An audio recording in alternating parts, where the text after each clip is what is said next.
Welcome back to Cityline. With me, I have one of the most elegant men to ever grace this couch.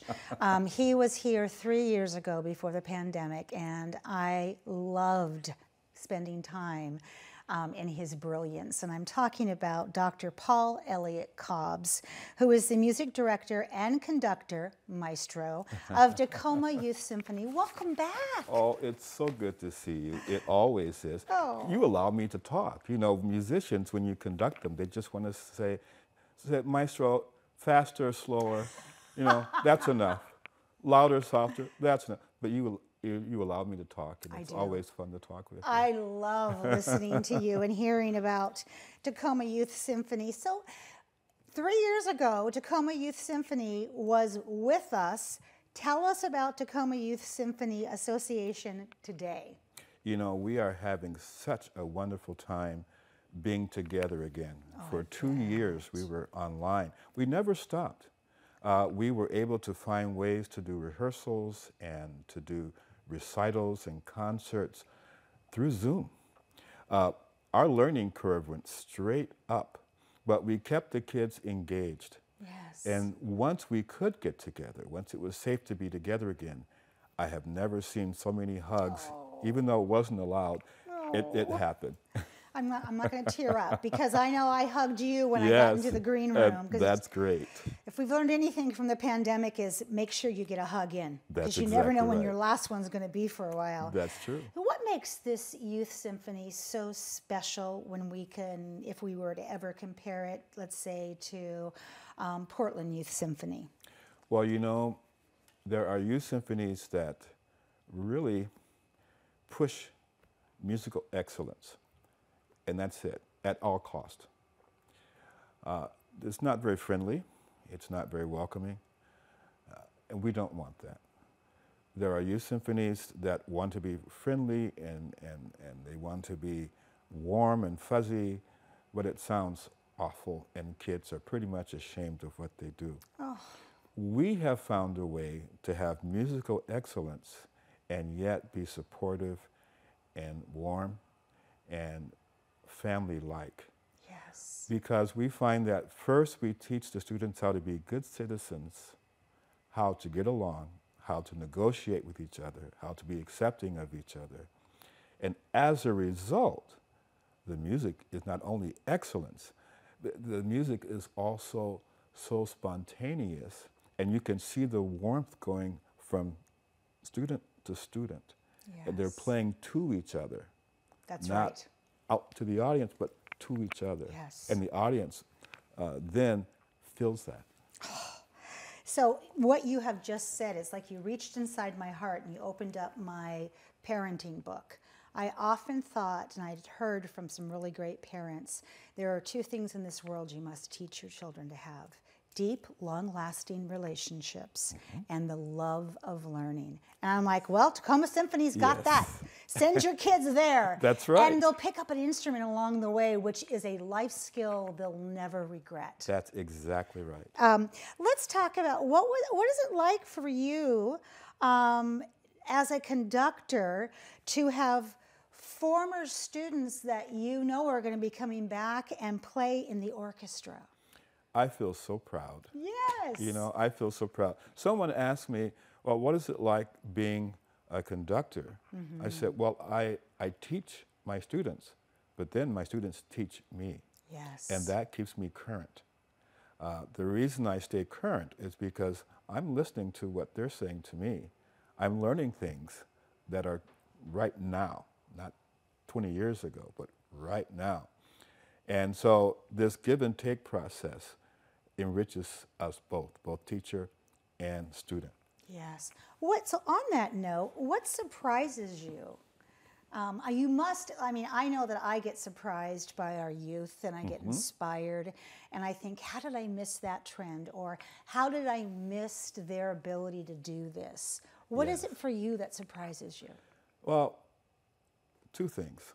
The first thing is that, you know, I don't tell them how difficult the music is. Okay. You know, the Tacoma Youth Symphony plays professional level music. I don't tell them how difficult it is. I don't tell them it's too difficult for them. I just keep working with them and working with them and working with them, and they do it. And they do it well. Then they come back to me and say, you know, we're playing this in the professional orchestra. I said, uh-huh. And so it surprises them too. So I'm surprised at how far they can go if you don't put a limit there. They just keep working at it. So that's one. That's What's one. the second The one? second thing, I was working with one of the younger orchestras, ninth grade orchestra. It was during the Martin Luther King celebration time. There were about 80 to 90 students, and I'm conducting, and I'm looking at them, and I stop. And I said, you know, this is what Martin Luther King was talking about. We have all ethnicities. You guys come from all different households.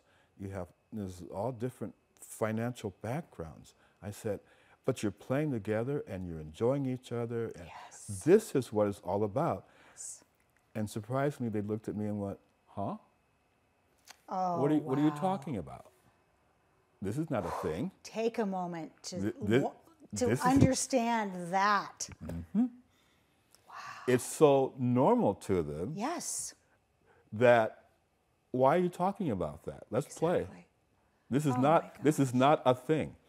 Yeah, it's not a thing, and yet as they grow older, they'll understand the shoulders that they stand on that would allow them to get into good trouble. You know what I mean by that? Absolutely. Exactly.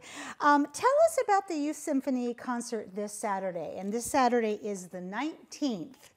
Of November. We want to make sure if people are watching it past that date, they know when this is. So what can we expect? This is so exciting. This is the second concert of the season, our 60th anniversary season. The first was the costume concert, and that went really well. This is the Youth Symphony alone. And to start off the season, we're doing the Sanson Organ Symphony. So we're with organ and orchestra. We're doing Elgar Enigma Variations, the finale with organ. And what I'm doing for each of our concerts is redoing some of the great moments we've had. We've been in Boston, we've played in New York twice, we've been in Washington, D.C. The Elgar, we played in L.A. In 2017, and so we're reprising the 2017 concert in L.A. In each concert, we had standing ovations. Oh, I love that. Now, our guest soloist is Charlie. Charlie is very special to me because it was my first year when Charlie was in Youth Symphony. He was my principal cellist. Charlie was? Yes, he was in Tacoma Youth Symphony. He's my principal cellist. We spent some time together, and then he went off and did his glorious thing, and he was in the Marine Band, and now he's playing in the Pittsburgh Symphony, and so he gets to come back, and now we work as colleagues. And we have a video we're going to show when we can just kind of talk over it here of Charlie. But okay, so when that happens to you, and there's Charlie. Yes. When that happens to you, does the room spin a little bit in terms of time? Yes, it does. Because you see Charlie as you first saw him, not like this handsome, accomplished, grown man in front of us here. Yes.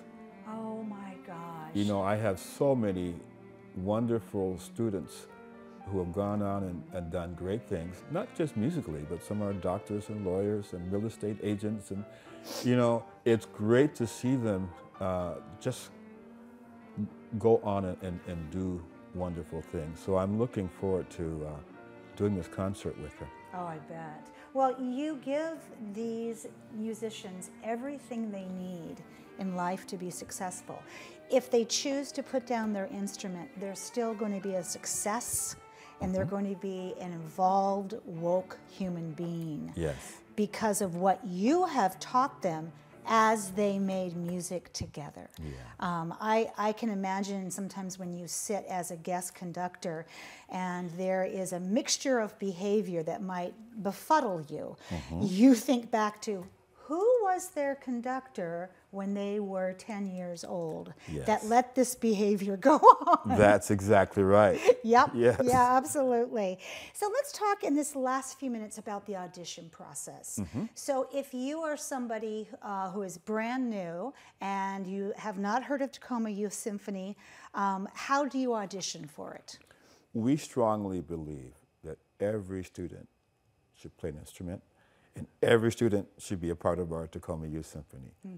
Therefore, we have 5 different groups. Our youngest is perhaps kindergarten to 1st grade. Our oldest are college students. And somewhere between that elementary student and that college student, you'll find a group that's just right for you to progress. We take you where you are, and then we build you. And so we give scholarships to those who can't afford it. Those who have deficiencies, we give them scholarships for teachers. Nice. There's no reason they can't do it. And there is a level for you. As long as you've played for about a year or so. All right. You come in, you make an audition time. One of the conductors will listen to you and basically find out where you belong in that scheme of things. And then we give you the support you need to sustain it. My parent heart is right there. Okay, last minute. Who do we need to thank for all of this beautiful music that you create? Well, first we thank the Tacoma Youth Symphony Board. Yes. They work hard. They're volunteers. Many of them are parents, so they see it from the inside out. Secondly, we thank Loma Cobbs, who was the executive director when I was music director, and we worked in tandem. And in fact, we got married. Yes, I'm like, I noticed the same last name there. Yes. I love that. In fact, we got married.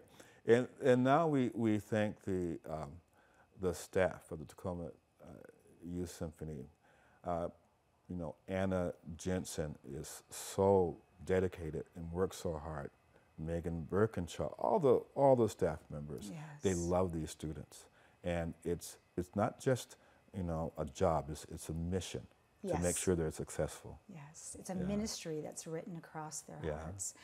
I want to say thank you, but it just seems so simple to say that to you for all that you do for our community, all that you do for the next generation, for living, breathing, and being Dr. King's message. I thank you so much for that. Thank you. And for helping students step out and not be afraid to audition and to try and to say, I need help. Because that's the other thing that music teaches you, is to raise your hand and say, I need help. Yes. So I love having you on my show. I'm going to come back and get you in the springtime. That sounds great. I'll be here. All right. Thank you. You're welcome. When we come back, we'll have Lynn in these seats, and she's going to talk about the tree lighting ceremony. It's around the corner. You don't want to miss that. We'll be right back.